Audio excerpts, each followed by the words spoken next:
Bonjour, bonsoir. Dear friends, I'm with the gorgeous, irresistible Margaret from Raymond. I'm sitting on Margaret, but I'm the beautiful Anna Brittain. And those gorgeous, irresistible, shining red hair are speaking to us volume.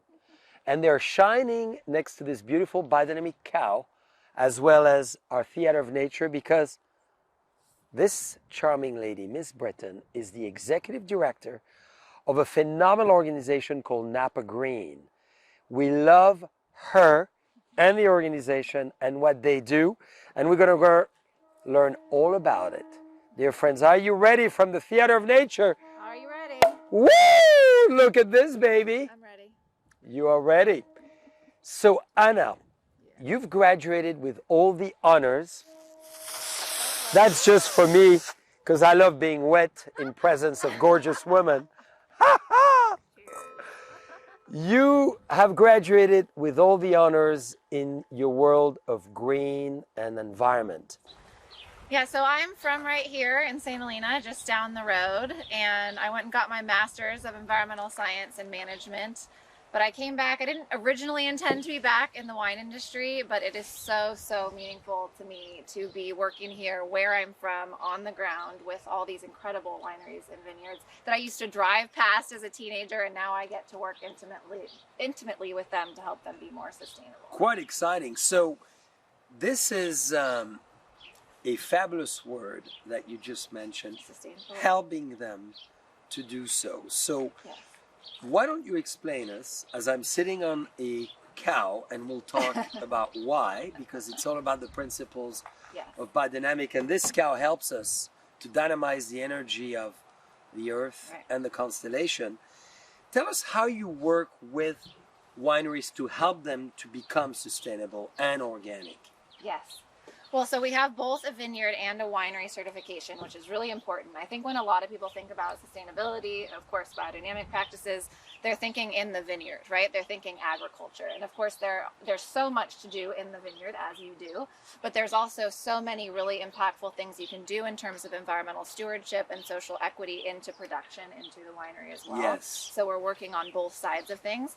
You asked one of the main questions that we always get, which is sustainability. Like, that's a little vague. What does that mean? So we've tried to sort of sum it up into 6 core pillars of any kind of leading sustainable wine growing. So there's 6 core things that we're working on. We're working on saving energy and energy efficiency, saving water and water efficiency, which is critical in the drought that we're in right now, preventing waste, which includes things like green purchasing, reducing, phasing out harmful synthetic pesticides, although we're really sort of a stepping stone to organic, so we don't require organic, and also climate action. So all those things fold into climate action, but then there's more to do in terms of renewable energy. You've got solar right over here, electric vehicles, things like that. And then the social equity and inclusion and diversity is so critical. I'm still talking to people who don't see how that's a critical part of sustainability. And we can't have that environmental or business sustainability without that social sustainability. So it's another really key piece. Wow, very impressive. Did you hear, dear friends? Those pillars, which are really the foundation of what we've been doing for 3 decades ourselves, all the way from France to here in California. Now, maybe a brief outline as I'm sitting on the cow, and soon you'll understand why, because we're going to keep moving, dear friends, to show you the most powerful demonstration that we have here in Napa, the Theater of Nature, and you could see why it's important to all of us be engaged. Give us, please, Anna, the segmentation of sustainability, organic, and biodynamic, so people understand, the evolution and how far we can go. Yeah, well, so organic and biodynamic are really focused on the vineyard specifically. And then sustainability, we bring it from the vineyard all the way into the winery as well, as I was just saying. So organic's it's a little easier to grasp, right? It's a pretty clear focus on eliminating the use of synthetic pesticides.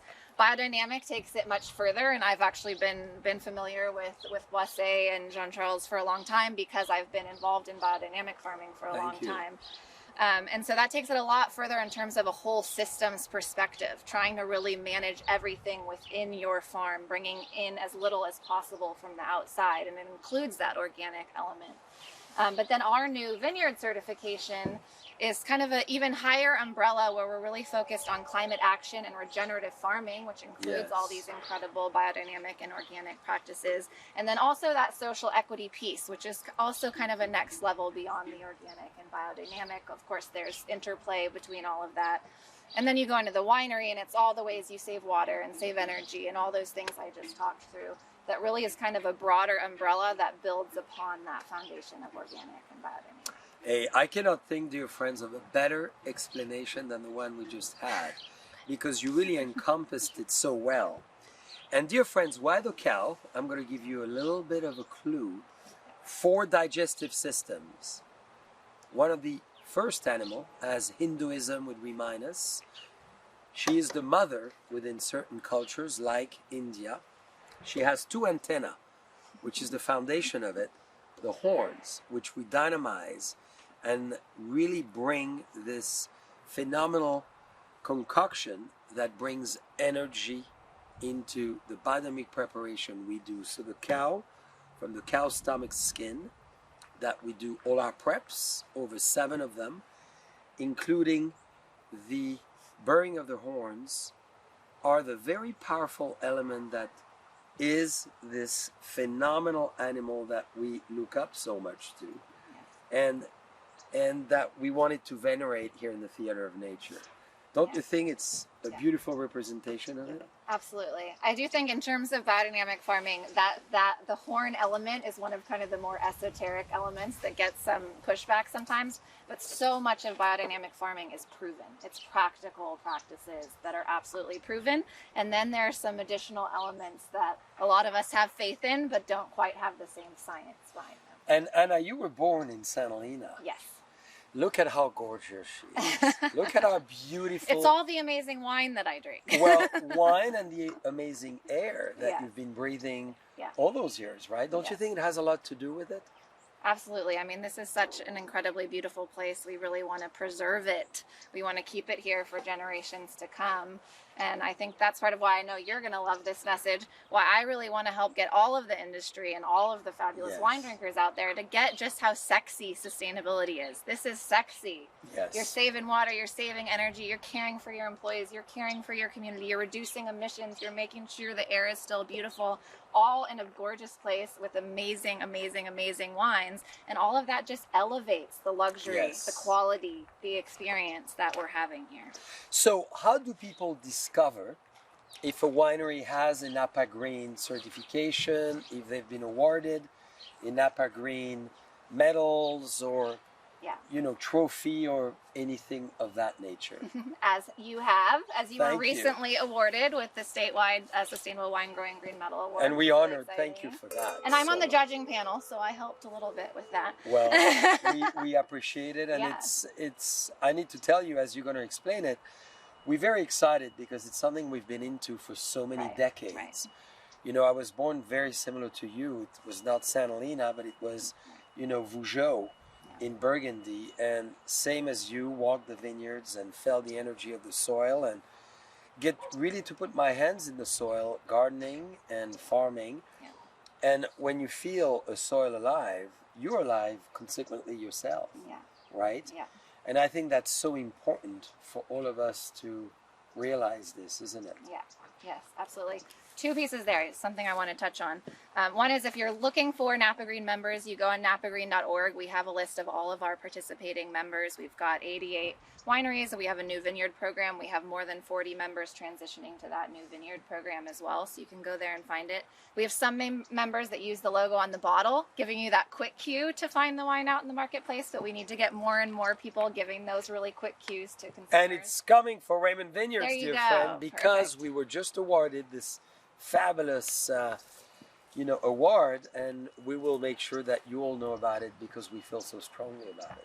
But you were touching on the soil, and so I wanted to really talk about that piece because that's a really critical element of our new vineyard certification, which is what's really exciting is actually this really active role that farmers can play in storing more carbon in the soil. And That's actually right. the UN International Panel on Climate Change, geeking out a little bit, has named that one of the actually absolutely key ways that we can fight climate change is storing more carbon in the soil through agriculture.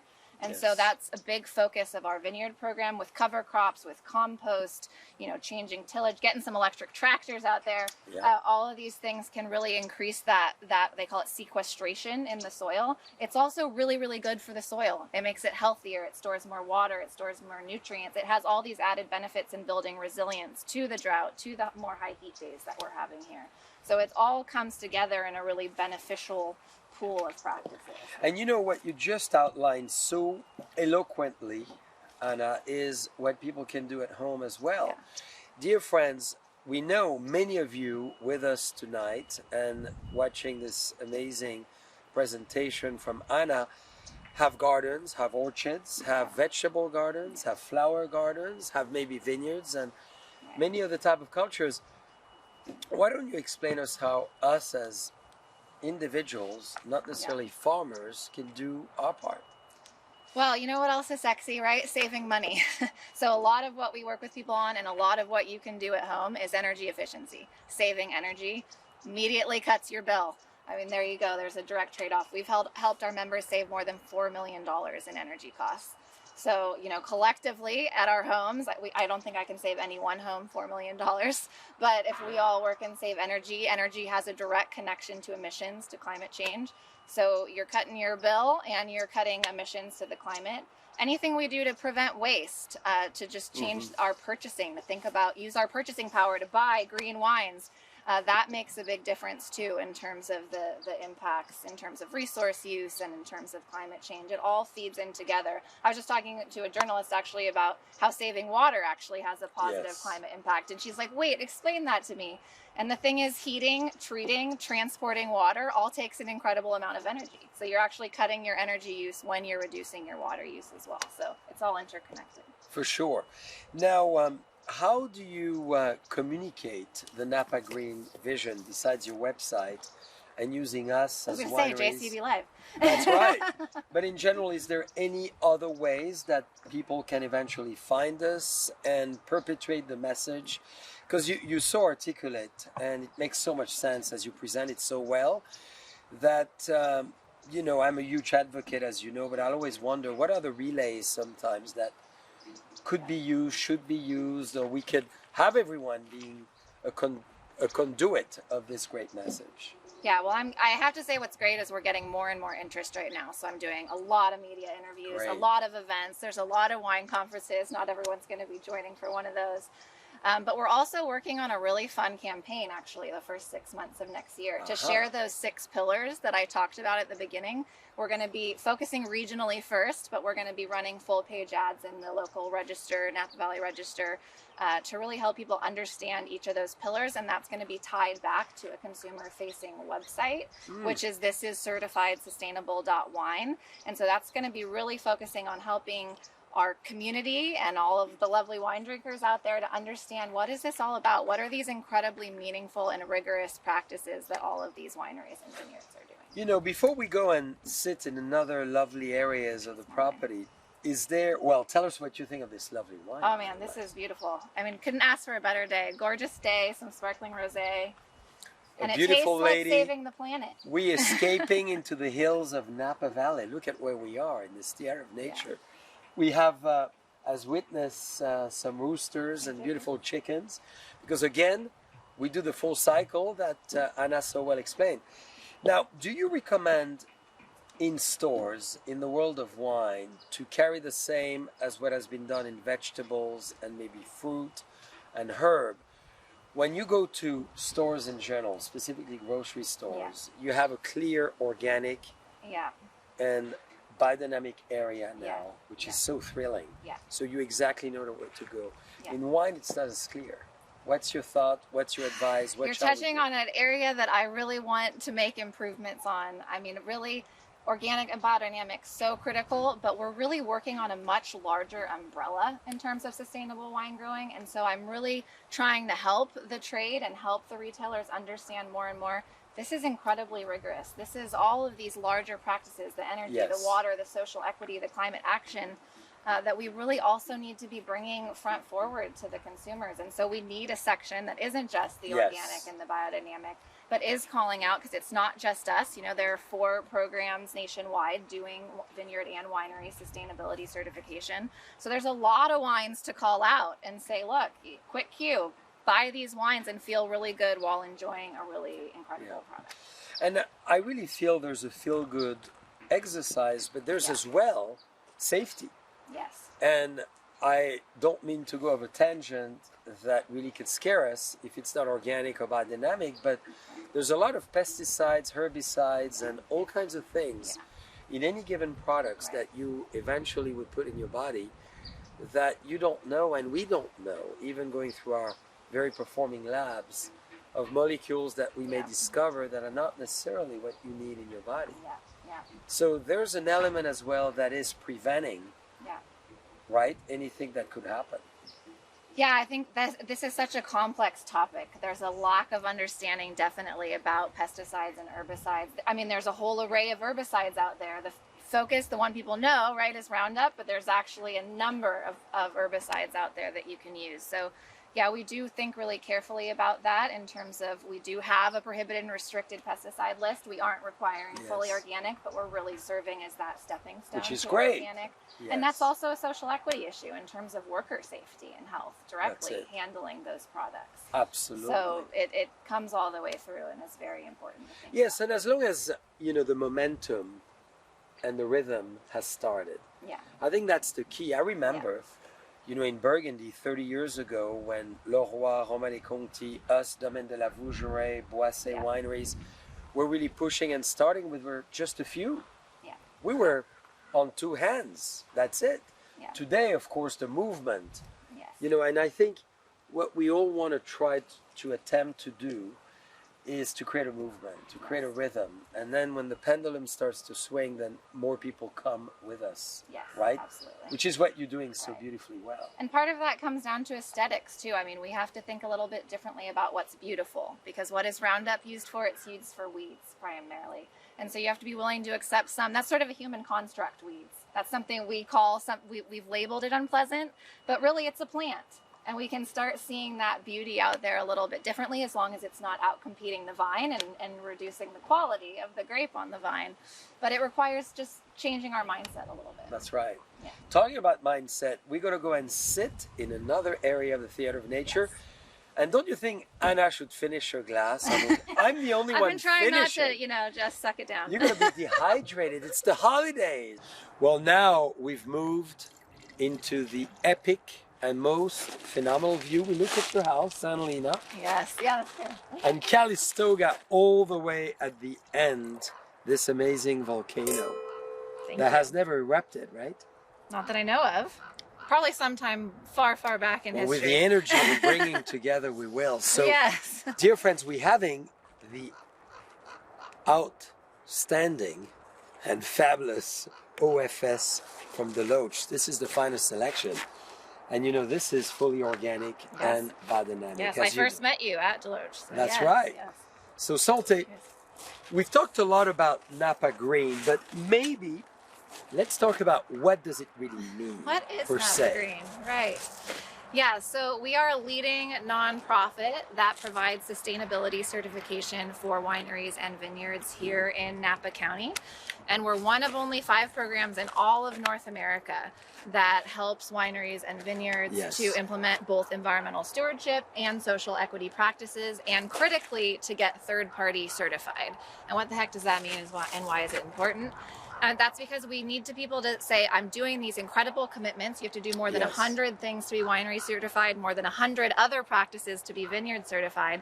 But then you need to not just be saying you're doing that, you need someone to be validating that you're doing that. And that's also true for organic and for biodynamic. Someone comes out and says, are you really walking the talk? Can we really know, and know over time, every year, checking back, making sure that you're still doing all the things that you say you're doing, which is very important.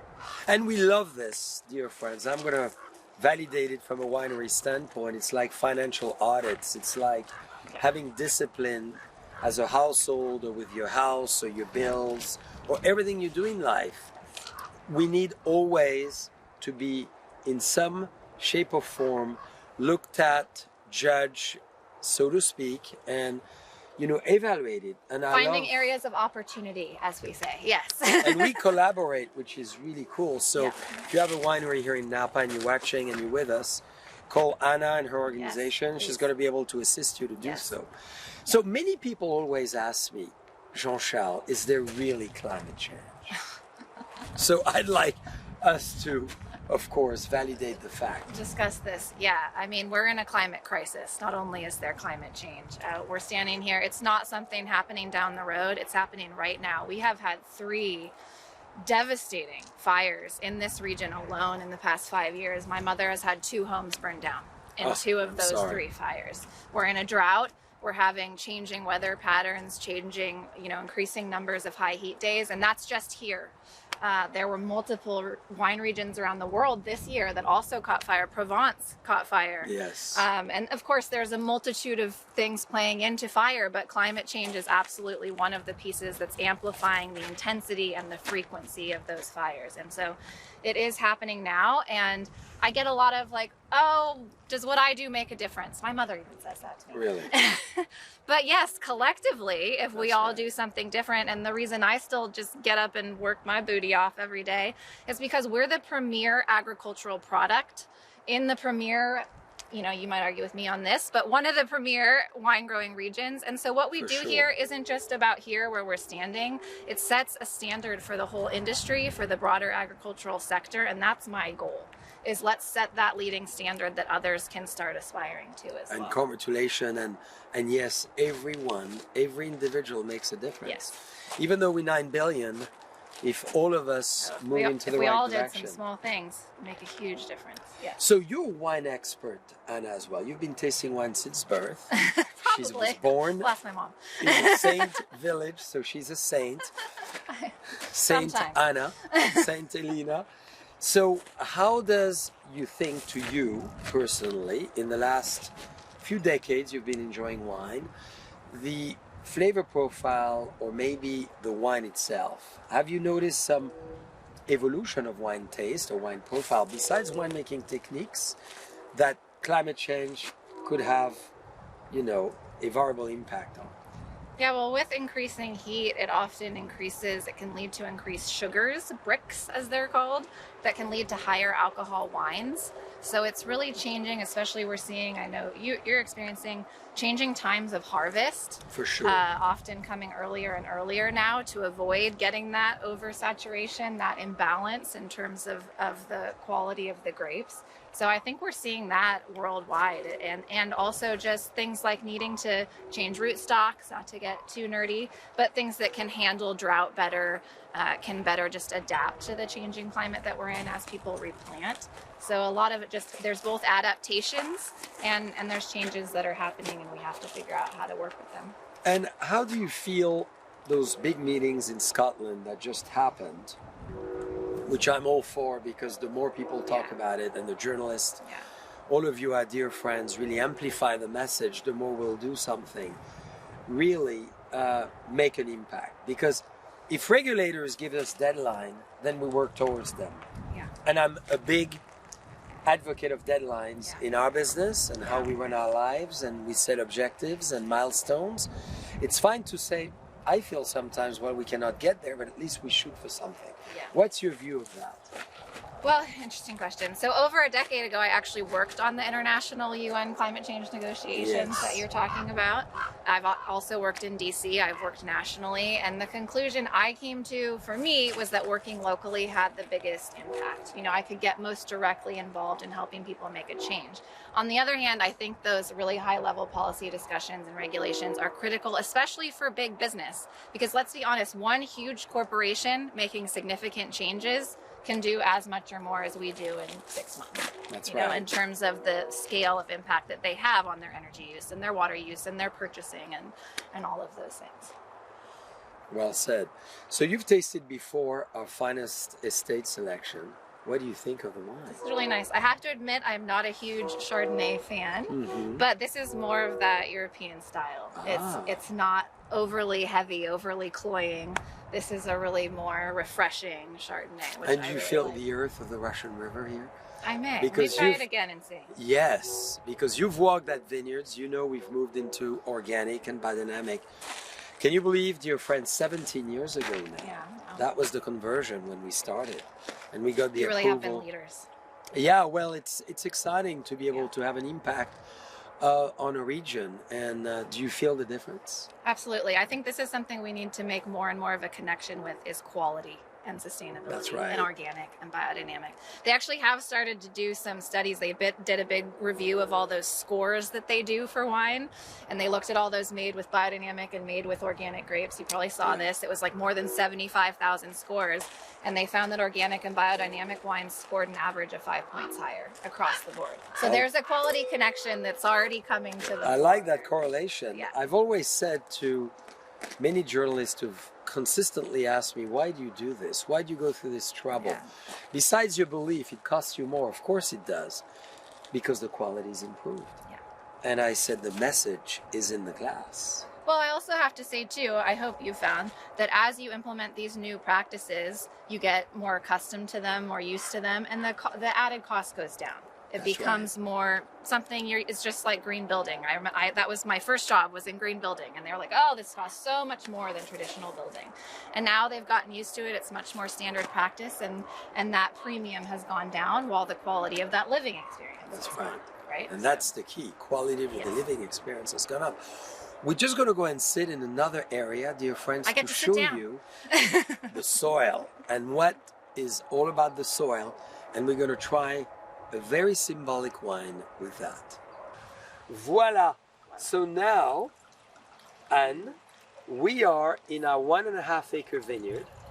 As you can see, this symbolic, very well-known artistic representation of the view of our frames. You know why? Yes. Well, I don't know why. Because we never look at the world the same way. So depending on the color and the frame you look at it, which lens, you look at the landscape differently. Well, my mother was a picture framer for over 20 years, so that makes a lot of sense. She knows what I mean. Yes, exactly. And now we're serving you something very important for all of us, Yeah, I love matching that your label. beautiful dress. It's in leather. Oh, It's the first ever leather label. I love that. It has the famous Vitruvian Man interpretation of Leonardo da Vinci carrying the world of organic, the lunar cycle. And this is 1.5 acres. So dear friend, this is what we would call the perfect blend. Why? All the grapes around us in the theater of nature, 1.5 acre. And it's the perfect equity of all wines. Wow. Cabernet, Cabernet Franc, Merlot, Malbec, and Petit Verdot. I was in my mind testing my knowledge of the Bordeaux grapes. I got So them. cheers. Cheers. Tell me first, Thank before you. we go into another great topic, what do you think of this wine? I'm a fanatic of this wine. This is actually what we're going to have in 7 days for Christmas. Wow. That's just incredibly well balanced. That's beautiful. I love it. And I love that label. It's gorgeous. Blue is Thank my favorite you. color. So. Well, with those blue eyes, dear friends, did you see the pleasure I've had in the last 40 minutes looking at the depth and the intensity of the sky and the ocean? Thank you. So another big topic. Yes. And beautiful blue jade ring. Yes. Another big topic you touched on, which I think is so important, sometimes maybe misunderstood, is what is social equity? Yes. What does that really mean, and what's the context within Napa Green? Yeah, that's something I really like to talk about and emphasize, because all too often sustainability is simply equated with environmental stewardship, which is critical and we're so focused on. But that social equity piece, especially in agriculture, just cannot be overlooked. And I have to say, even there, sometimes it can get skewed to one side, because I'll bring that up and people will say, oh yeah, the farm workers, the people in the field, which is critical. We need to be making sure they have a living wage, they have somewhere to live, they have good benefits, they have opportunities for continuing education, they have opportunities for advancement. But also we have to think about the front of house and the winery and the production side. And I'm going to be honest, this industry has been, pretty overwhelmingly white, often overwhelmingly male. And so we have to think about ways we can bring more diversity into all aspects of the wine business, and inclusivity in terms of there's a whole array of people interested in wine, wanting to be involved in wine. How do we bring them in and really make them feel included and welcome and invited and being a part of this process? So we really do have that, and I still have some people saying to me, what's that doing there? What are those social equity standards doing there? It can't be overlooked. That's a critical aspect of sustainability. And I'm so glad you bring it up so well. And we started ourselves, even a diversity committee, for over a year and a half now, and it's been amazing to see, besides gender, skin color, religion, countries of origin, coming forward. And we have over 1,500 employees at this stage, and thousands of ambassadors around the world that are watching with us. Yes. And it's been probably the most powerful, decade now that we're starting on, that will be amplified over time. I think the shift has happened. Yeah, and a lot of dialogue in the wine industry around this very topic, definitely. And in that Green Medal Award that we mentioned earlier that Boisset won, including Raymond, where we are now, was really focused on your community practices, the ways you care for your community, both internally and externally. And love seeing that. I mean, because especially, and I said I'm on that judging panel, we see applications and people tend to really play up the environmental stewardship, as they should. But then we want to also see the real strength of the social. Well, you're a charming, beautiful lady with a lot of extraordinary intelligence and a great leader in your field. How difficult has it been for you as a woman to lead in the field you're in? And, specifically with the angle of wine within this? Yeah, I would say it could definitely be a challenge sometimes, especially when you're working with growers. And I'm a hippie at heart, but I do like to, just like you, get dressed, look nice, put myself together. And sometimes that has a sort of initial reaction in terms of how you come across. I think once people talk to me, they get that I really know what I'm talking about. For sure. But yeah, it can be a challenge sometimes as a woman. I think beyond that, let's think about COVID and the fires and all the other challenges that our industry has been up against. And so, it can be hard to say, look, we just developed this new vineyard program. We're taking it to the next level. It's cutting edge. It's really pushing the envelope. And, I get it. People are really burnt out, overwhelmed right now. And the good news, though, is that we haven't had a drop-off in interest. I think the things that have been changing in our world have actually gotten people to actually think more about, I have to think beyond just myself. I have to think bigger than just my life. I have to think about the larger impact. And what I like a lot with your style is you speak with knowledge and amazing savoir-faire and power and conviction. And Sophie Drucker, Stephanie Putnam, Kathy George, Lisa Heisinger, Kelly Norwood. We have an amazing, fabulous Katie Carter team of ladies that are leading. And it's not just in finance, it's not just as operations, it's not just in the vineyard. Sophie's in the vineyard, running a team of most likely men, and they respect her as we respect you for your level of knowledge. How did you graduate to that level of knowledge? And what inspires you to get there? This has been, my whole career has been in environmental management of some kind. And like I said, I have my master's of environmental science and management. So it lent itself to, I years ago met a mentor that specifically worked in sustainable wine growing. What a niche. I'm sure it strikes everyone as an incredible niche.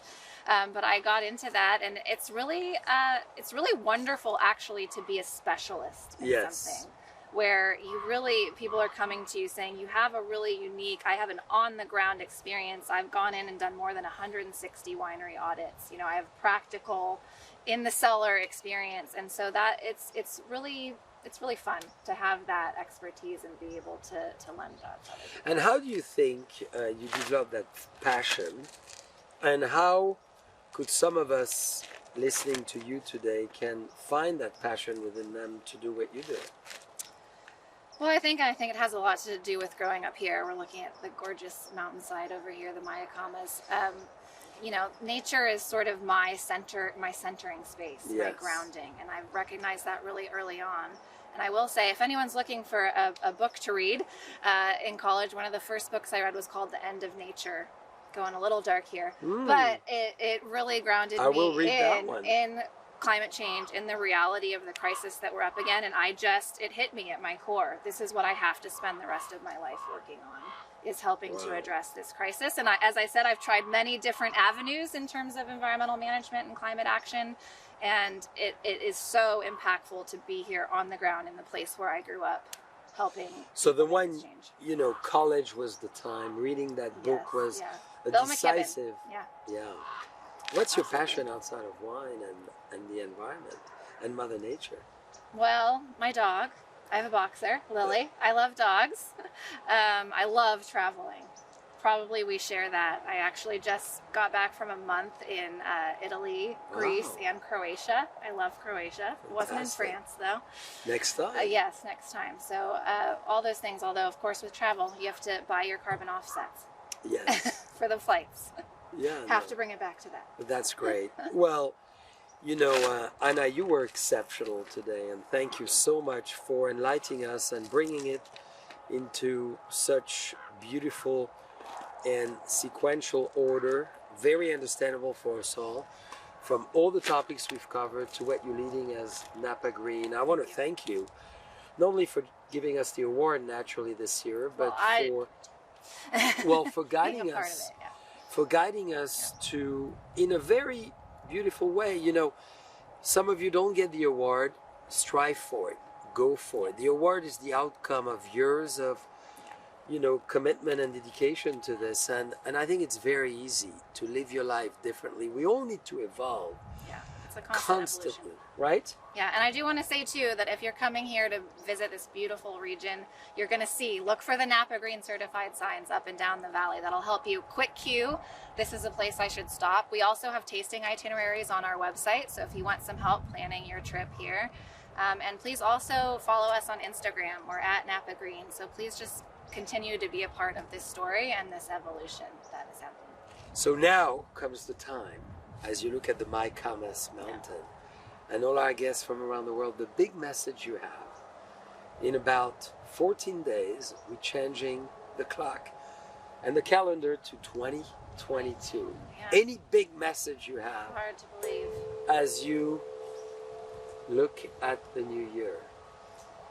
Well, I want to say, you know, to everyone here in the industry, here in Napa County and the wine industry around the world, you know, get involved in programs like this. We're a resource. We're actually an extension of your team to help you with this evolution, and that we all absolutely can make a difference. I mean, it really, from at home all the way into the business, and often we see as businesses make these changes and make this a priority, it gets taken home. The employees take it home. We start hearing those stories as well.